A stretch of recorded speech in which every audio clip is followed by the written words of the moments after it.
আল্লাহর তরফ থেকে কি কি প্রশ্ন হবে? আল্লাহ বলবেন, এদিকে আয়, নামাজ পড়েছিলিস, রোজা রেখেছিলিস, হজ করেছিলিস, পয়সা দিয়েছিলাম, জাকাত দিয়েছিলিস, ঈমান এনেছিলিস? তা আমরা কি বলবো মার খাওয়ার ভয়ে? তখন আমরা মার খাওয়ার ভয়ে বলবো, আল্লাহ মাঝে মাঝে নামাজ পড়েছি, মাঝে মাঝে ছেড়েও দিয়েছি, মাঝে মাঝে রোজা রেখেছি, শয়তানের পাল্লায় পড়ে আবার ছেড়েও দিয়েছি।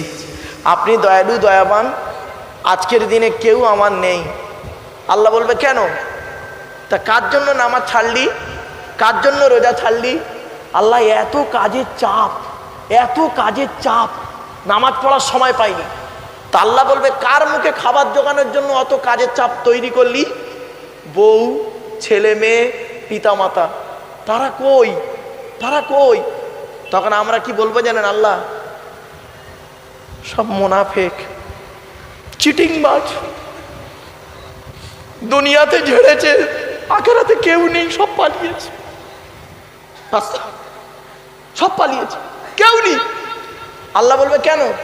যার জন্য নামাজ রোজা ছেড়ে দিলি, খুব ব্যস্ত হয়েছিলি, কেউ তোর কাছে আজকে নেই না।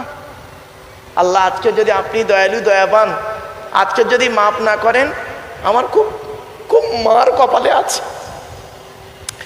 তা আমার দয়ালু দয়াবান রহমানুর রহিম আল্লাহ কোরআনে বলেছেন, শুনে নিন, লা তাকনাতু মির রাহমাতিল্লাহ ইন্নাল্লাহা ইয়াগফিরুয যুনুবা জামিয়া। আল্লাহ বলছেন, তোরা আমার রহমত থেকে নিরাশ হয়ে যাস না, আমি আল্লাহ তোদের গুনাহগুলো মাফ করে দেবো, তোরা একবার তওবা কর। জোরে বলুন সুবহানাল্লাহ। তো আল্লাহ দয়ালু দয়াবান, আল্লাহ মাফ করলে করে দেবেন, ইচ্ছা করলে। আল্লাহ নিজেই বলেছেন, অন্য আয়াতে বলেছেন, ইন্নাল্লাহা লা ইয়াগফিরু আন ইউশরাকা বিহি ওয়া ইয়াগফিরু মা দুনা যালিকা লিমান ইয়াশা। আল্লাহ বলছেন, শিরককারীর গুনাহ মাফ করব না, বাকি গুনাহ মাফ করলে করতে পারি। গেল আল্লাহর তরফের প্রশ্নে। আল্লাহ ইচ্ছা করলে সেদিন আমাদের দয়ালু দয়াবান রহমানুর রহিম যদি মাফ করেন, আলহামদুলিল্লাহ। এখানে যত মানুষ বসে আছেন আপনারা, আমরা যারা বসে আছি, দাঁড়িয়ে আছি, মা বোন বাবাজি যুবক ভাইরা শুনে নিন, ধরা আমরা পড়ব বান্দার তরফের প্রশ্ন। এত সহজ ছাড়া হবে না। বান্দার তরফের প্রশ্ন আমরা সবাই ধরা পড়ব। বান্দার তরফের প্রশ্ন কটা হবে? 10 রকমের। কত কত শুনে যান, দয়া করে আপনাদের হাতে ধরে বলছি, কোনো ডিস্টার্ব করবেন না এই সময়টা। বান্দার তরফের প্রশ্ন 10 রকম হবে। একজন পুরুষকে 10 রকম হবে, একজন মেয়ে ছেলেকে তার উল্টো 10 রকম হবে। তা আমি পুরুষদেরটা বলছি বাবা, মেয়েদেরটা হলো তার উল্টো, জেনে নেবেন। চলুন, পুরুষদের প্রশ্ন করা হবে, আপনাকে প্রশ্ন করা হবে কিয়ামতের মাঠে বান্দার তরফ থেকে। 1 নাম্বার, স্বামী হিসাবে কতটা পৃথিবীতে দায়িত্ব পালন করেছিস? 1 নাম্বার প্রশ্ন, স্বামী হিসাবে পৃথিবীতে কতটা দায়িত্ব পালন করেছিস?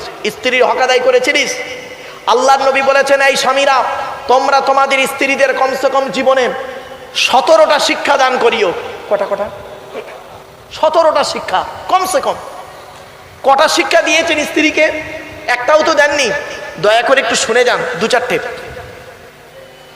1 নম্বরে নবীজি বললেন, আসসালামু ক্বাবলাল কালাম। স্বামী স্ত্রী তোমরা যখন কথাবার্তা বলবে, একে অপরকে সালাম দেওয়া নেওয়া করবে, আল্লাহর রহমত, মহব্বত, ভালোবাসা আল্লাহ বাড়িয়ে দেবে। বউকে সালাম দেওয়া অভ্যাস করেছেন? 2 নম্বরে নবী বললেন, এই স্বামীরা, তোমরা তোমাদের স্ত্রীদেরকে ওই শিক্ষা দেবে, তারা যেন কোনোদিন কাবা শরীফের দিকে মুখ করে কোনোদিন থুতু যেন না ফেলে। ও নিজে পান তেরেঙ্গা, খৈনি, গুটকা, শান্তি অশান্তি, বিমল খেয়ে কোন দিকে থুতু ফেলে তার কোনো ঠিক নেই, আর বউকে বলবে কি করে? 3 নম্বরে নবী বললেন, এই স্বামীরা, তোমরা তোমাদের স্ত্রীদেরকে ওই শিক্ষা দেবে, তারা যেন কোনোদিন কাবা শরীফের দিকে মুখ করে কোনোদিন পেশাব পায়খানা যেন না ফেরে। ও নিজে কোন দিকে মুখ করে পেশাব ফেরে তার কোনো ঠিক নাই, বউকে বলবে কেমন করে? 4 নম্বরে বলা হলো, এই স্বামীরা, তোমরা তোমাদের স্ত্রীদেরকে এই শিক্ষা দেবে, তারা যেন কোনোদিন কাবা শরীফের পেছন ফিরে যেন পেশাব পায়খানা যেন না ফেরে। 5 নম্বরে বলা হলো, এই স্বামীরা, তোমরা তোমাদের স্ত্রীদেরকে এই শিক্ষা দেবে, তারা যেন কোনোদিন গোসলখানায় পেশাব যেন না ফেরে। 6 নম্বরে বলা হলো, এই স্বামীরা, তোমরা তোমাদের স্ত্রীদেরকে এই শিক্ষা দেবে, তারা যেন কোনোদিন গোসলখানায় উলঙ্গ অবস্থায় গোসল যেন না করে। 7 নম্বরে বলা হলো, এই স্বামীরা, তোমরা তোমাদের স্ত্রীদেরকে এই শিক্ষা দেবে, তারা যেন হাতের চুড়ি, এই মা বোনেরা শুনে নিন, মা বোনেদেরকে বলে যাচ্ছি, মায়েরা বোনেরা যারা শুনছেন দয়া করে শুনে নিন, আল্লাহর নবী বলেছেন, এক হাতে একটা চুড়ি পরবে, এক হাতে 2, 3, 4টে চুড়ি পরা নিষেধ। কোথায় আছেন আপনি? এক হাতে একটা চুড়ি পরবে মা বোনেরা, এক হাতে দুটো তিনটে চুড়ি পরা নিষেধ, রাসূলুল্লাহ বলেছেন, আমার কথা নয়। কেন বললেন? নবীজি বললেন, শোনো, তোমার স্ত্রীর চুড়ির ঝুনঝুনি আওয়াজটা পরপুরুষের জন্য হলো হারাম। এত সহজ ভাবলেন ধর্মটাকে? আপনি মাথায় টুপি দিয়ে গালে দাঁড়িয়ে রেখে আর নামাজ পড়েছেন, বলে জান্নাত পেয়ে গেছেন? কে বললো আপনাকে? চলুন এগিয়ে যাই। এরপরে নবীজি বললেন, এই স্বামীরা, তোমরা তোমাদের স্ত্রীদেরকে এই শিক্ষা দেবে, তারা যেন মাথার বালিশ তারা যেন কোনোদিন দুটো ব্যবহার যেন না করে। স্বামী স্ত্রী যখন ঘুমাবে একটি মাত্র লম্বা বালিশে দুজনে মাথা রেখে ঘুমাবে, আল্লাহর রহমত, মহব্বত, ভালোবাসা বেড়ে যাবে। ছোট্ট একটা উদাহরণ দিচ্ছি। এখানে অনেক শ্বশুর বসে আছেন, ভুল বলছি? আচ্ছা, মেয়ের বিয়ে দিয়েছেন তো দুই একজন? আরে ভাই বলুন না, একটু কথা বলুন না। যারা মেয়ের বিয়ে দিয়েছেন তারা শ্বশুর হয়েছেন। আচ্ছা, আল্লাহর নবীও মেয়ের বিয়ে দিয়েছেন, তিনিও শ্বশুর হয়েছেন, আর আপনি আপনার মেয়েকে বিয়ে দিয়েছেন, শ্বশুর হয়েছেন। পার্থক্যটা কি শুনে নিন, চমকে যাবেন আজকে শুনলে। আল্লাহর নবী তার মেয়েকে ফতেমাকে বিবাহ দিয়েছেন হযরত আলী রাদিয়াল্লাহু তাআলা আনহুর সঙ্গে। কি দিয়েছিলেন আর কি বলেছিলেন? আর আপনি আপনার মেয়েকে বিয়ে দিয়েছেন, কি বলেছেন আর কি কি দিয়েছেন? একটু শুনে নিন, জেনে নিন পার্থক্য কোথায় দেখুন। আল্লাহর নবী তার মেয়েকে যখন বিবাহ দিয়েছিলেন হযরত আলী রাদিয়াল্লাহু তাআলা আনহুর সঙ্গে মা ফতেমাকে কি দিয়েছিলেন? মা ফতেমাকে কি দিয়েছিলেন শুনে নিন। দুটো জামা। কত? দুটো জামা, একটা খেজুর পাতার চাটাই, একটা কম্বল, একটা পানির কলসি, একটা জাঁতা, একটা চামড়ার বালিশ। আর আপনি কি দিয়েছেন? খাট, গদি, ড্রেসিং টেবিল, আলমারি, খাটের সঙ্গে দুটো ছোট ছোট মাথার বালিশ, বিশাল বড় একটা ঠ্যাং বালিশ, দানসাজ ইত্যাদি ইত্যাদি দিয়েছেন। যাক, এবার আসছি, আপনি আপনার মেয়েকে যেদিন শ্বশুর বাড়ি পাঠিয়েছিলেন কি বলে পাঠিয়েছিলেন? আর নবীজি তার মেয়ে ফতেমাকে শ্বশুর বাড়ি পাঠিয়েছিলেন কি বলে পাঠিয়েছিলেন শুনে নিন, চমকে যাবেন এটা শুনলে। মা বোনেরা শুনে নিন ভালো করে। আপনি আপনার মেয়েকে যখন শ্বশুর বাড়ি পাঠিয়েছিলেন, যেদিন বিবাহের দিন বরযাত্রী এলো, 100 জন আসার কথা, অভদ্র ফ্যামিলি 180 জন এসে হাজির। ছি ছি ছি ছি ছি ছি, অভদ্র ফ্যামিলি, খবরদার নয়। যদি 100 জন কথা দেন বরযাত্রী, 99 জন আসবেন, তো 180 জন আসতে যাবেন না। 100 জন আসার কথা বলেছেন, সে বেচারা মেয়ের বাপ 110 জনের খাবার তৈরি করতে পারে, বাকি 80 জনের খাবার ওই মুহূর্তে তৈরি করে তার প্রতি it is very impossible matter, ঠিক না বেঠিক? আর ওই সময় করতে না পারলে দেখবেন বরের বোনাইরা, আপনারা কি বলেন, বোনাই বলেন নাকি বরের দুলাভাই, বরের দুলাভাইদের আইটেম দেখবেন, খাবো না, চলে যাব, ভিখারির বাচ্চা, খাইনি নাকি।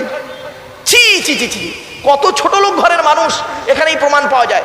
সাদা চামড়া থাকলে ভদ্রলোকের পরিচয় নয়, ভালো ড্রেস পরে থাকলে ভদ্রলোকের পরিচয় নাই, ব্যবহারে বোঝা যায়। চলুন, আপনি আপনার মেয়েকে কি বলে গাড়িতে তুললেন?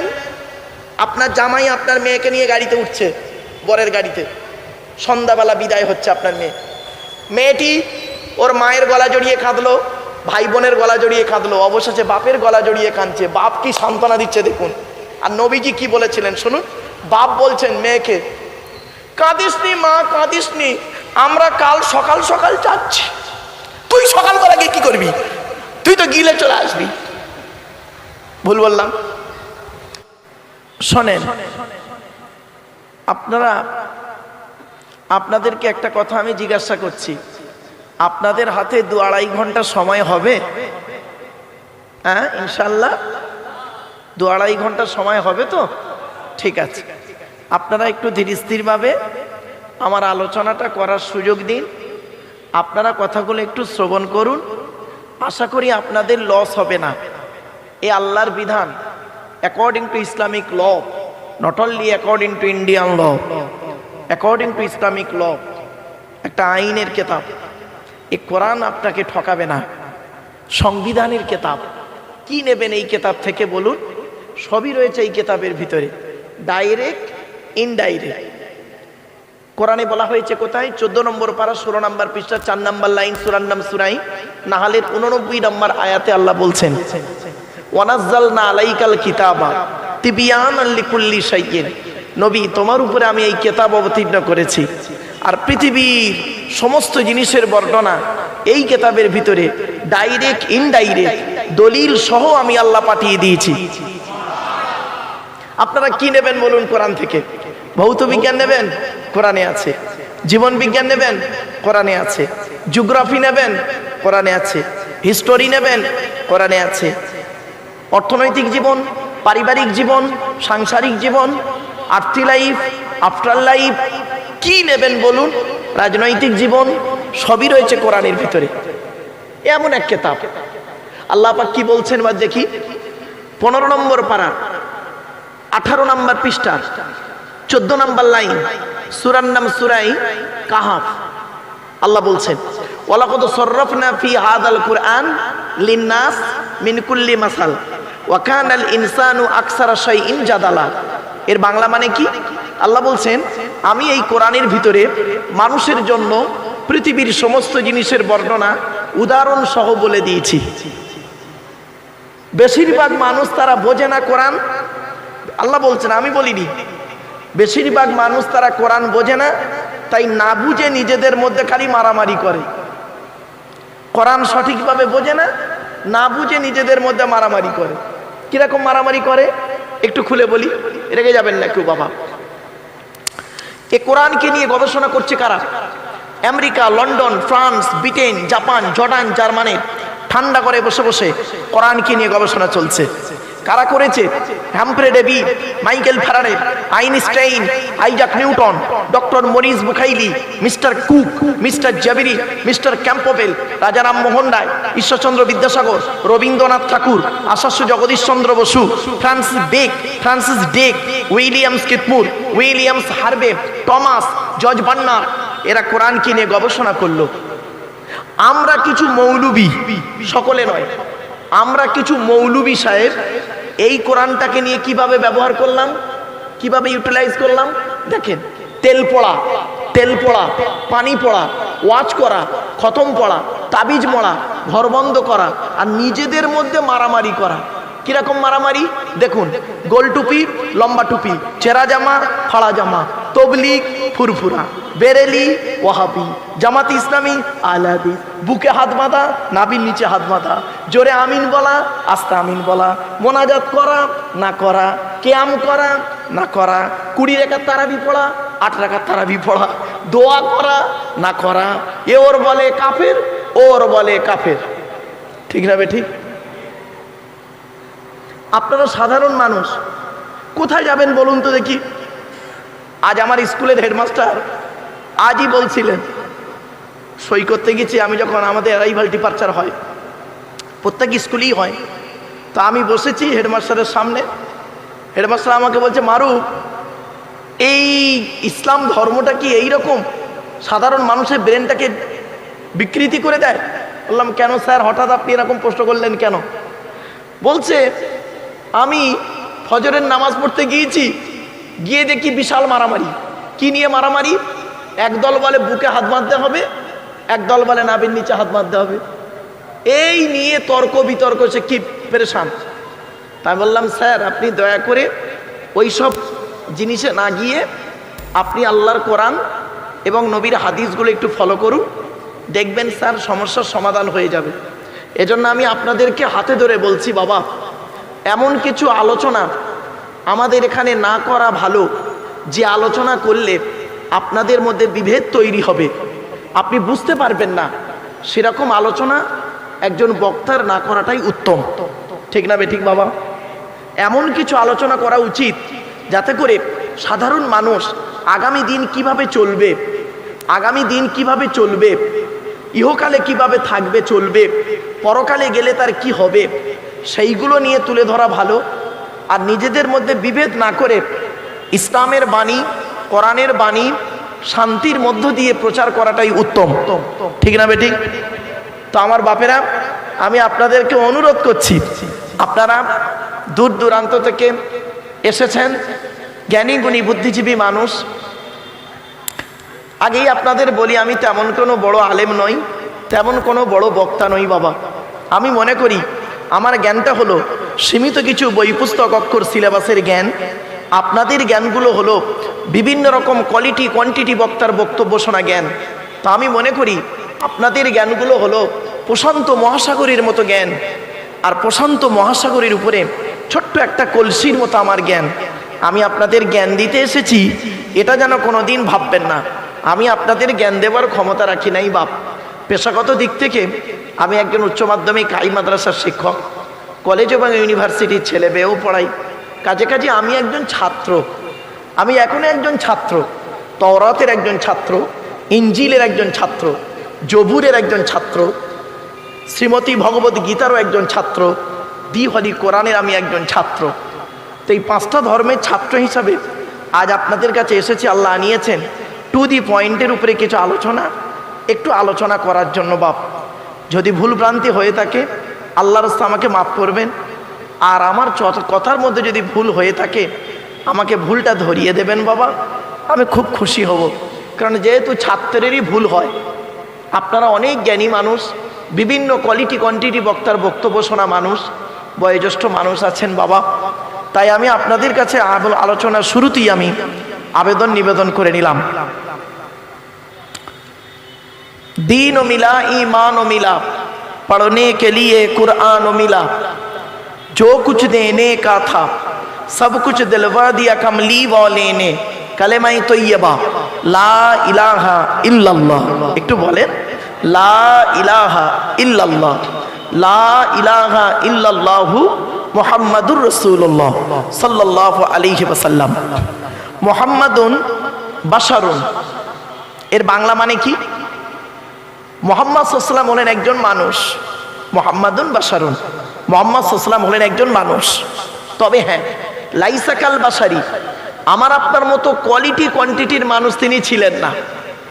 আমাদের চাল চলন, কথাবার্তা, ওঠা বসা, ভদ্রতা, নম্রতা, চরিত্র, দানশীলতা, বদান্যতা, সহনশীলতা, দৈহিক গঠন, ইবাদত বন্দেগী, নামাজ রোজা, আর নবীর চাল চলন, কথাবার্তা, ইবাদত বন্দেগী বিটুইন ফার ডিফারেন্স, অনেক পার্থক্য। ছোট্ট দুটো উদাহরণ দিচ্ছি। ইসলামে অনেক জিনিস আছে নবীর জন্য হালাল, আমাদের জন্য হারাম। নবীর জন্য কি বললাম বাবা? আমার সাথে একটু কথা বলে। হালাল, আমাদের জন্য হারাম। উদাহরণটা দিই, সবসময় উদাহরণটা একটু নেওয়ার চেষ্টা করবেন।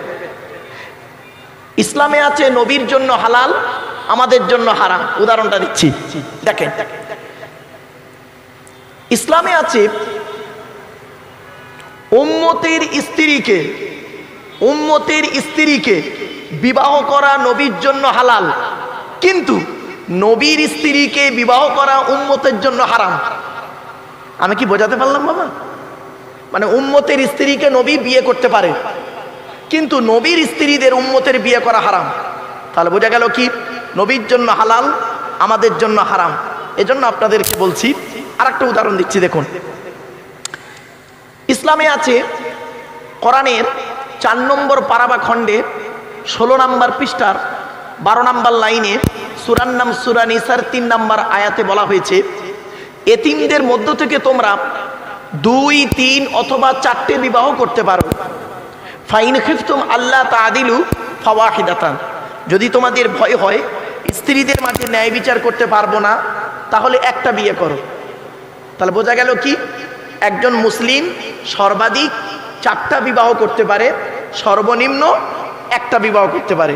ঠিক না বেঠিক বাবা? এটা কোরআনের দলিল।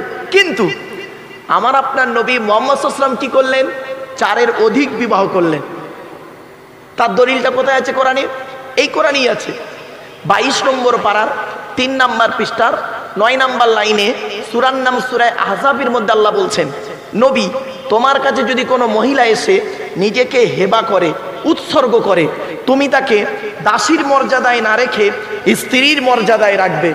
তবে নবী খালিসাতাল লাকা, নবী এটা তোমার জন্য খাস, মিন দুনিল মুমিনিন, মোমেনদের জন্য খাস নয়।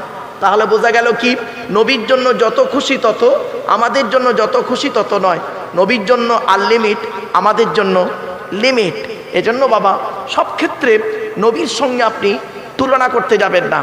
এমন কিছু জিনিস আছে যেগুলো নবীর সঙ্গে তুলনা করাটা আমাদের ঠিক হবে না। চলুন এগিয়ে যাচ্ছি। তাই আমি আলোচনা শুরুতেই বললাম মুহাম্মাদুন বাশারুন, মুহাম্মদ সাল্লাল্লাহু আলাইহি ওয়াসাল্লাম হলেন একজন মানুষ, লাইসা কাল বাশারি। কিছু বলবো বাবা? বুঝতে পারছি না। আচ্ছা আচ্ছা, কি বাবা কি করবে করো।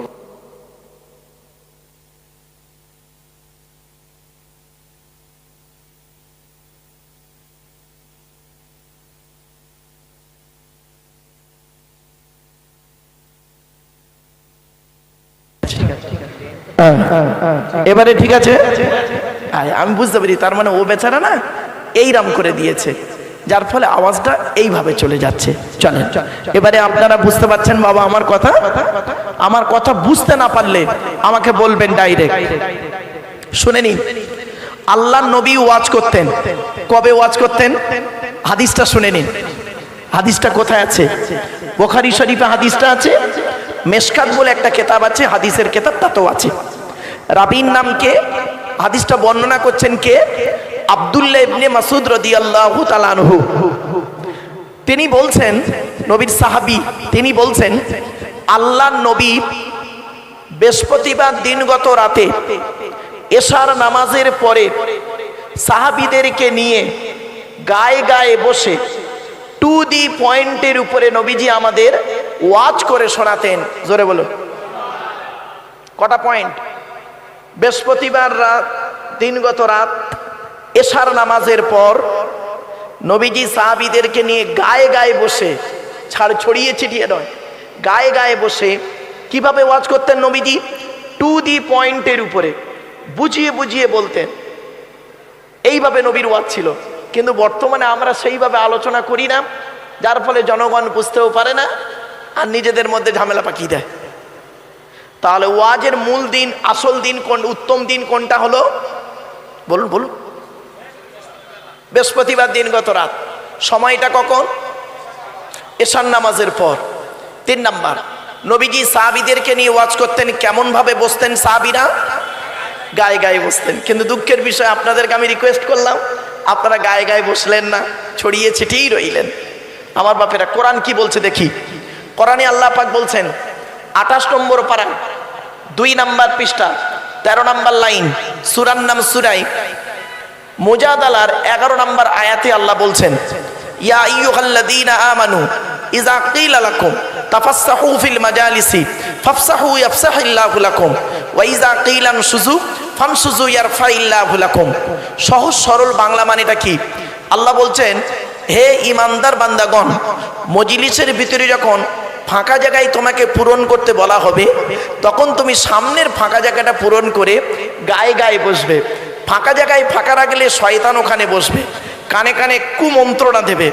শয়তান কি চায় ওটা কোরআন জানিয়ে দিচ্ছে। 7 নম্বর পারা 2 নাম্বার পৃষ্ঠা 3 নাম্বার লাইন, সূরার নাম সূরা মাইদার 91 নম্বর আয়াত, ইন্নামা ইউরিদুশ শাইতানু আন ইউকিয়া বাইনাকুমুল আদাওয়াতা ওয়াল বাগদাআ ফিল খামরি ওয়াল মাইসিরি ওয়া ইয়াসুদ্দাকুম আন যিকরিল্লাহ ওয়া আনিস সালাত। আল্লাহ বলছেন শয়তান কি চায় জানো? মদ আর জুয়ার মাধ্যমে শয়তান তোমাদের মাঝে মারামারি লাগিয়ে দিতে চায়। আর কি চাই? ওয়া ইয়াসুদ্দাকুম আন যিকরিল্লাহ, আল্লাহর ইবাদত থেকে শয়তান তোমাকে বাধা সৃষ্টি করতে চায়। আর কি চাই? ওয়া আনিস সালাত, নামাজ থেকে শয়তান তোমাকে বাধা সৃষ্টি করতে চায়। তাই কোরআনের উদ্ধৃতি দিয়ে আলোচনার প্রারম্ভে আপনাদেরকে আমি আহ্বান করছি, পবিত্র কোরআন 2 নম্বর পারার 11 নম্বর পৃষ্ঠা 9 নম্বর লাইন, সূরার নাম সূরা বাকারা আয়াত নম্বর 208, আল কোরআন, ইয়া আইয়ুহাল্লাযীনা আমানু উদখুলু ফিস সিলমি কাফা, হে ঈমানদার বান্দাগণ, পরিপূর্ণভাবে ইসলামের মধ্যে প্রবেশ করো। ওয়ালা তাত্তাবিউ খুতুওয়াতিশ শাইতান, শয়তানের পথকে অনুসরণ করিও না। ইন্নাহু লাকুম আদুউম মুবিন, শয়তান হলো তোমাদের প্রকাশ্য দুশমন। So I request for you, সরমাইন এক্সকিউজ মি, আলোচনার প্রারম্ভে আপনাদেরকে আমি একটু আহ্বান করলাম বাপেরা, চলেন আপনারা যখনই জলসা দেবেন দয়া করে 3টে জিনিসকে ঠিক রাখবেন। কটা? আমার সঙ্গে একটু কথা বলুন এবার। যখনই জলসা দেবেন 3টে জিনিস ঠিক রাখবেন। কি কি? 1 নাম্বার বক্তা, কি বললাম? বক্তা। 2 নাম্বার কমিটি। 3 নাম্বার শ্রোতা। বক্তার কি দেখবেন? দয়া করে বক্তার দুটো জিনিস দেখবেন। এক নাম্বার দেখবেন বক্তাটি সত্যিকারের আলেম কিনা। কি বললাম বাবা? সত্যিকারের আলেম কিনা, ভাষাটা একটু ফলো করুন কিন্তু। বক্তাটি সত্যিকারের আলেম কিনা, এডুকেটেড পারসন কিনা, শিক্ষিত মানুষ কিনা। শুধু ডিগ্রি থাকলে হবে না, বক্তাটার আমল আছে কিনা, বক্তাটার আমল আছে কিনা একটু খবর নেবেন। এই এত বড় একটা প্যান্ডেল করেছেন, এত সুন্দর। আপনাদের এটা কোন থানা ভাই? আচ্ছা, শাসন থানায় কি মাইকলা কি একটাই ছিল? একাধিক মাইকলা? একাধিক মাইকলার ভিতর থেকে একজনকে নির্বাচন করলেন। প্যান্ডেলওয়ালা কি একটাই ছিল? একাধিক প্যান্ডেলওয়ালার ভিতর থেকে একজনকে নির্বাচন করলেন। বাবুর্চি কি একাই ছিল? একাধিক বাবুর্চি রান্নির কুকারের মধ্যে একজনকে নির্দিষ্ট করলেন। তাহলে আপনি একটা এতগুলো বক্তার ভিতর থেকে একটা বক্তাকে নির্বাচন করতে পারবেন না কেন? এক নাম্বার বক্তাটি আলেম কিনা সত্যিকারের, দু নাম্বার বক্তাটির আমল আছে কিনা, বক্তাটি 5 ওয়াক্ত নামাজ পড়ে কিনা, রমজান মাসে রোজা রাখে কিনা, বক্তাটি তার পিতামাতার ভাত দেয় কিনা, বক্তাটি তার ভাই বোনের সঙ্গে সুসম্পর্ক রাখে কিনা, বক্তাটি তার ছেলে মেয়ের দায়িত্ব পালন করে কিনা, বক্তাটি তার স্ত্রীর হক আদায় করে কিনা, বক্তাটির চরিত্রটা ঠিক আছে কিনা। বাপেরা, আল্লাহ রসুলের একটি হাদিস বলি আপনাদের। আল্লাহ নবী বললেন, কোন আলিমান, হাক্কানি আলেম হও। কোন আলিমান, হাক্কানি আলেম হও। হাক্কানি আলেম হতে পারোনি, ঠিক আছে। আও মুতাআল্লিমান, হাক্কানি আলেমের ছাত্র হও। হয় হাক্কানি আলেম হও, নইলে হাক্কানি আলেমের ছাত্র হও। সে সুযোগ পাওনি, ঠিক আছে। আও মুস্তামিয়ান, হাক্কানি আলেমরা যেটা বলে মনোযোগ সহকারে সেটাকে শ্রবণ করো, তাও সুযোগ পাওনি, ঠিক আছে। আও মুহিব্বান, হাক্কানি আলেমদেরকে অন্তর দিয়ে ভালোবাসো। ওয়ালা তাকুন খামিসান ফাতুহলিকু, 5 নাম্বারটা হতে যেও না, তাহলে জাহান্নামী হয়ে যাবে। তাহলে 4টে পয়েন্ট। হয় হাক্কানি আলেম হন, হাক্কানি আলেম হতে না পারলে হাক্কানি আলেমের ছাত্র হন, তাও সুযোগ যদি না পান হাক্কানি আলেমরা যেটা বলে মনোযোগ সহকারে শ্রবণ করবেন, তাও যদি সুযোগ না পান দূর থেকে হাক্কানি আলেমদেরকে মহব্বত করুন, ভালোবাসুন। এখন প্রশ্ন হলো আপনাদের, হাক্কানি আলেমকে? সকলেই তো কোরআন হাদিস বলেন, সকলেই তো কোরআন হাদিস বলেন, তাহলে হাক্কানি আলেমটা কে? চলুন আল্লাহ নবী বলে দিচ্ছেন হাক্কানি আলেমের পরিচয়, এগুলো শুনে নিন। হাদিস, আল্লাহু আজওয়াদু জুদান ওয়ানা আজওয়াদু বানি আদম ওয়াজাদুহুম বাদি রাজুলুন আলিমা ইলমান ফানাশারাহু ইয়াতি ইয়াউমাল কিয়ামাতি আমিরান ওয়াহিদা। সহজ সরল বাংলা মানে কি? আল্লাহ নবী বললেন, আল্লাহ হলেন সবথেকে বড় দাতা। আল্লাহ হলেন সবথেকে বড় দাতা। আল্লাহর পরে বড় দানশীল ব্যক্তি হলাম আমি, মুহাম্মদ সাল্লাল্লাহু আলাইহি ওয়াসাল্লাম। এরপরে নবী কি বলছেন শুনুন, খুব ইম্পর্টেন্ট কথা এটা। আল্লাহ নবী বলছেন, আমার পরে এই পৃথিবীর সবথেকে বড় দানশীল ব্যক্তি কে জানো? ওই আলেম যে ইলিম অর্জন করেছেন, ইলিম মোতাবেক নিজে চলেছেন, সমাজের মানুষকে বলেছেন, তার ইলিম থেকে মানুষ উপকৃত হতে পেরেছে। ওই শ্রেণীর আলেমগুলোকে কিয়ামতের মাঠে এক একটা দলের আমির করে তোলা হবে। 4টে পয়েন্ট।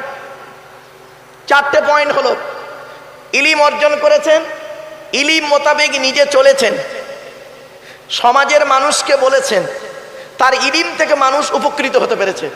এই 4টে পয়েন্ট। এত সহজ ভাবলেন বাবা? বাড়ি থেকে একটু চিন্তা করবেন। চলুন, 1 নাম্বার হলো বক্তা, 2 নাম্বার হলো কমিটি। বাবা রাগ করবেন না কেউ, জলসা কমিটি আলাদা, মসজিদ কমিটি আলাদা। জলসা কমিটি হতে গেলে কমসে কম তার 3টে গুণ থাকা দরকার। কটা? 3টে গুণ থাকা দরকার জলসা কমিটি। বাবা জলসা কমিটি রেগে যাবেন না, আমি কাউকে অ্যাটাক করতে আসিনি বাবা, বাস্তবটাই তুলে ধরছি। 1 নাম্বার, সৎ হতে হবে। কি বললাম? সৎ হতে হবে। আচ্ছা, সৎ কোন লোকটাকে বলে বলুন তো দেখি? আমাদের কনসেপ্টটা কি জানেন? গালে দাড়ি, মাথায় টুপি, বড় পাঞ্জাবি পরে হজ করবে ওই লোকটা সৎ না। এইটা ইজ ভেরি রং। সৎ কাকে বলে দেখি। মুহাম্মদ সাল্লাল্লাহু আলাইহি ওয়াসাল্লাম নিজেই বলছেন, বুখারীর হাদিস, আমার বাবার কথা নয়। আল্লাহর নবী একদিন বলছেন, তোমরা মা বোনেরা শুনে নিন, সৎ কাকে বলে, সতী নারী কাকে বলে, আর সৎ ব্যক্তি কাকে বলে দেখে নিন। আল্লাহর নবী বলছেন, তোমরা আমাকে দুটো জিনিসের গ্যারান্টি দেবে, দুটো জিনিসের গ্যারান্টি দাও। তো পেছন থেকে একজন সাহাবী বলছেন, ইয়া রাসূলুল্লাহ, আমরা যদি আপনাকে দুটো জিনিসের গ্যারান্টি দিই, বিনিময়ে আপনি আমাদের কিছুর গ্যারান্টি দেবেন?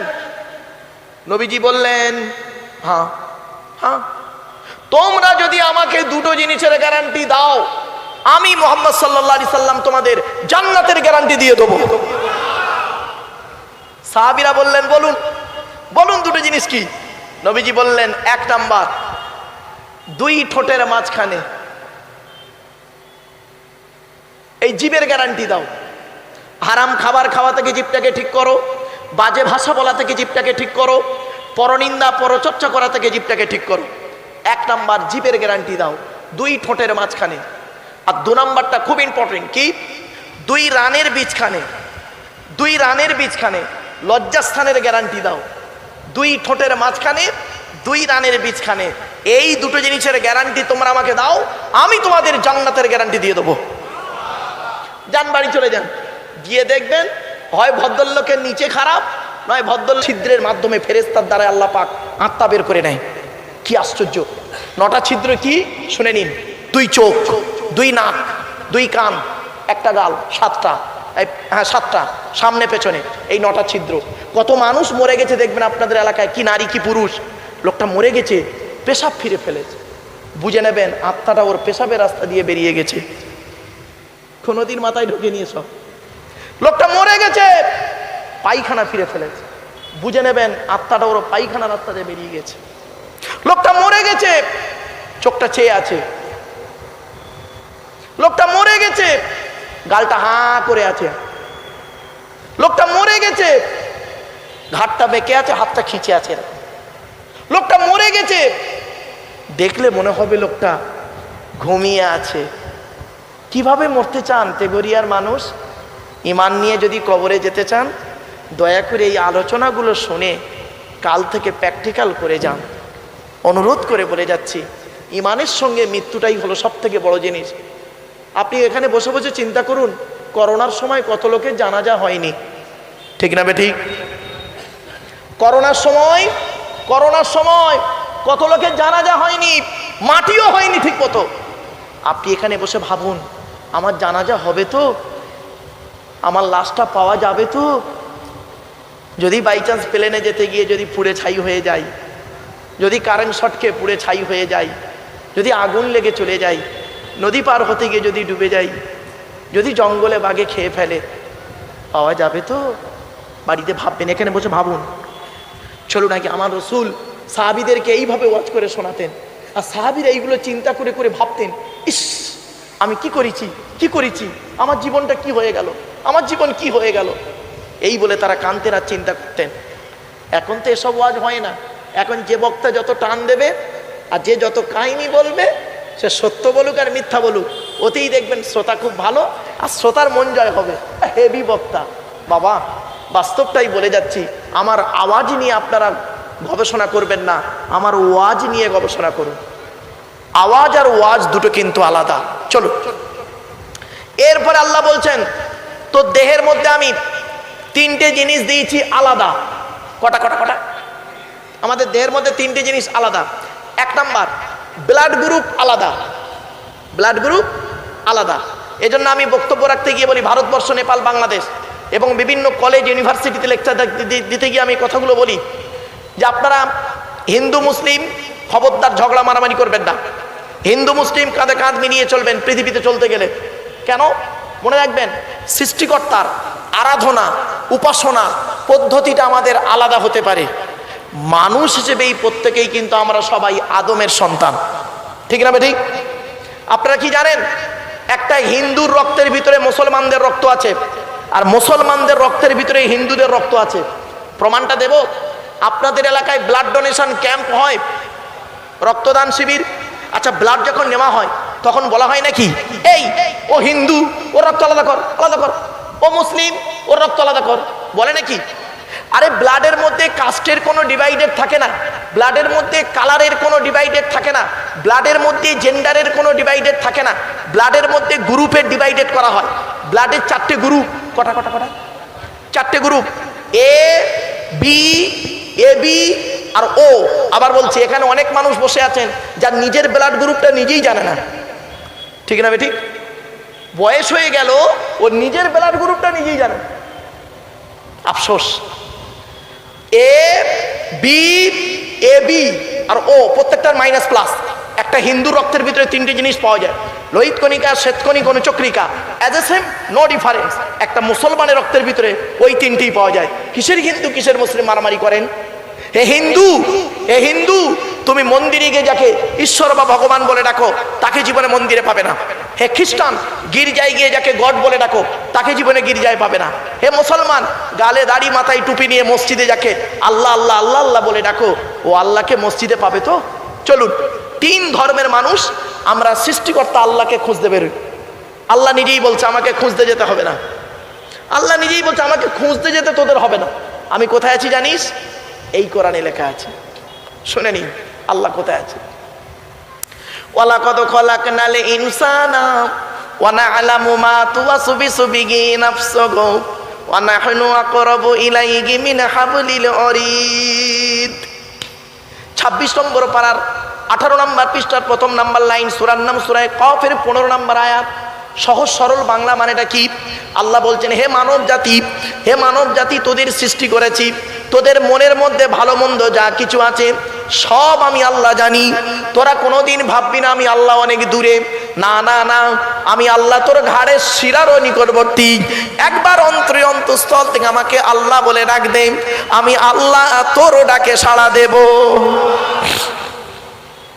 আপনি ডাকুন না, আপনি ডাকুন আল্লাহকে, আল্লাহ আপনার ডাকে সাড়া দেবে। আদম নবী 350 বছর আল্লাহকে ডেকেছে, তার ডাকে সাড়া দিয়েছে আল্লাহ। নুহু নবী 950 বছর ডেকেছে, আল্লাহ তার ডাকে সাড়া দিয়েছে। ইব্রাহিম নবী আগুন কুণ্ডের ভেতর থেকে আল্লাহকে ডেকেছে, আল্লাহ তার ডাকে সাড়া দিয়েছে।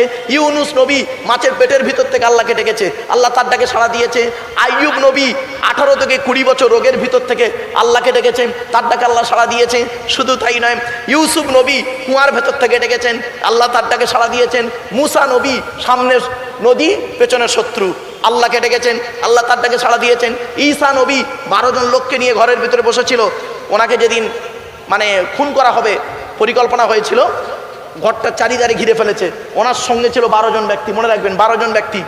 উনি আল্লাহকে চাই, আল্লাহকে রেখেছেন, আল্লাহ তার ডাকে সাড়া দিয়েছে। মোহাম্মদ নবী মুহাম্মদ সাল্লাল্লাহু আলাইহি ওয়াসাল্লাম মক্কা থেকে মদিনায় যখন যাচ্ছিলেন, আবু বকরকে সঙ্গে নিয়ে যাচ্ছিলেন, একটা গুহায় লুকিয়ে আছেন। এমতো অবস্থায় আবু বকর বলছেন নবীকে, ইয়া রাসূলুল্লাহ, ওরা যদি ওদের পায়ের দিকে তাকায় আমাদের দেখতে পাবে। তখন আল্লাহ পাক কোরআনে বলে দিলেন, লা তাহজান ইন্নাল্লাহা মা'ানা, ভয় করো না, আমি আল্লাহ তোমাদের সঙ্গে আছি। আবু বকর সিদ্দিক রাদিয়াল্লাহু তাআলা আনহু আল্লাহকে ডেকেছেন, আল্লাহকে পেয়েছেন। হযরত উমর আল্লাহকে ডেকেছেন, পেয়েছেন।